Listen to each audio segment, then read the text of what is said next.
Bonjour YouTube et Facebook, nous sommes en pleine période d'Halloween et j'avais envie de vous proposer aujourd'hui une recette particulièrement ludique, un cimetière d'Halloween que vous allez pouvoir réaliser avec les enfants. C'est beau, c'est bon et c'est particulièrement amusant à réaliser. Les amis, comme d'habitude, je vous mets la liste des ingrédients dans la barre d'infos. Et bien si vous êtes prêts pour réaliser ce cimetière d'Halloween, c'est parti! On va commencer par préparer la ganache chocolat noir. Comme d'habitude, je commence par faire bouillir la crème. Une fois l'ébullition atteinte, je la sors du feu et je verse le premier tiers de crème sur le chocolat déjà fondu. On mélange avec la maryse jusqu'à ce que le chocolat devienne bien brillant et ensuite on ajoute le deuxième tiers de crème et on recommence l'opération ensuite avec le troisième tiers de crème.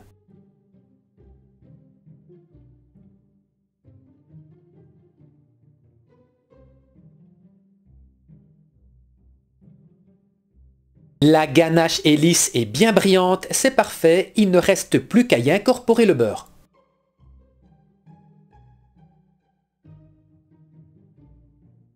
Je filme la ganache au contact et je la place au réfrigérateur pendant minimum 2 heures. Pendant ce temps, on va préparer l'appareil à cake. Dans un cul de poule, je mélange la farine avec les noisettes concassées.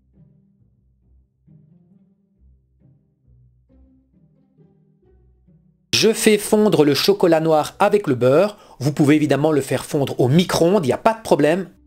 Une fois le chocolat et le beurre fondus, j'y ajoute le cacao en poudre non sucré. Ça nous donne au final une pâte bien lisse et brillante. Dans un cul de poule, je verse les œufs, les jaunes d'œufs, le sucre semoule, la cassonade, l'huile de tournesol. Évidemment, une petite pincée de sel et l'arôme de vanille liquide. Avec le robot, on va faire blanchir cette préparation. L'appareil doit également doubler de volume.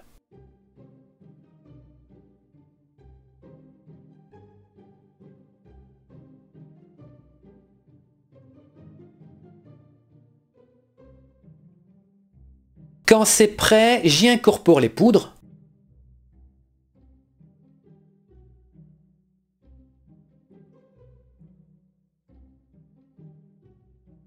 Et je termine avec le chocolat fondu. Je vais mélanger à l'aide d'une maryse pour rendre l'appareil bien homogène.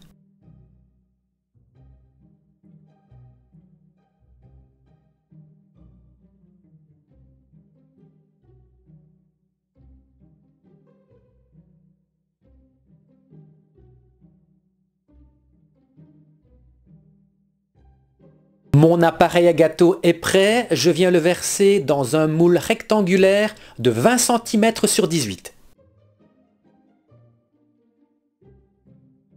Étalez bien la pâte pour avoir la même épaisseur partout et ensuite on enfourne à 180 degrés pendant environ 30 minutes. Le biscuit est cuit, je l'ai laissé refroidir, je le démoule. Alors attention, si vous avez des difficultés, n'hésitez pas à vous aider d'un couteau. Il est temps de préparer les meringues qui feront le tour du cimetière. Pour ce faire, rien de plus simple, je vais commencer par fouetter le blanc d'œuf. Une fois les blancs mousseux, j'y ajoute le sucre semoule progressivement. Vous allez voir que l'appareil va devenir plus dense.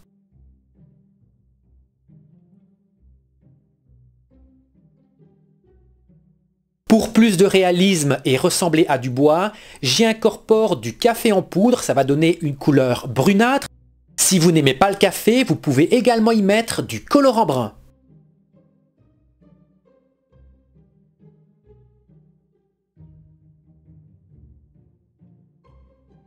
Voilà, la couleur me semble bien, c'est parfait.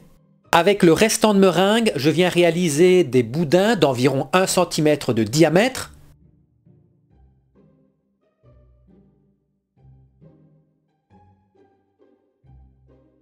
Toutes les meringues vont maintenant partir au four à 90 degrés pendant 1h30. Pendant ce temps, je vais préparer des petits sablés qui serviront de pierre tombale. Rien de plus simple, dans un cul de poule, je verse le beurre mou, la farine et le sucre.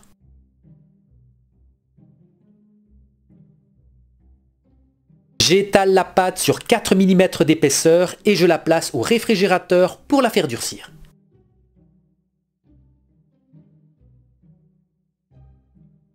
Avec un patron, je viens découper mes pièces tombales. Et j'enfourne à 150 degrés pendant 15 minutes. Mes meringues sont cuites et refroidies. Je les ai découpées en tronçons d'environ 6 cm. La ganache est maintenant bien prise.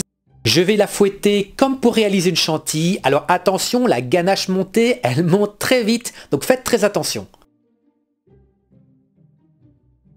Je viens étaler la ganache sur le biscuit et je n'oublie pas d'en mettre sur les contours.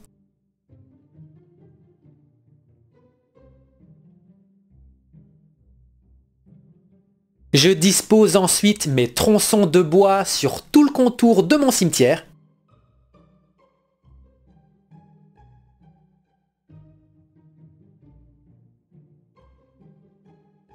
J'ai fait fondre un peu de chocolat noir, je vais réaliser quelques décors sur l'encadrement et évidemment écrire RIP sur les pierres tombales.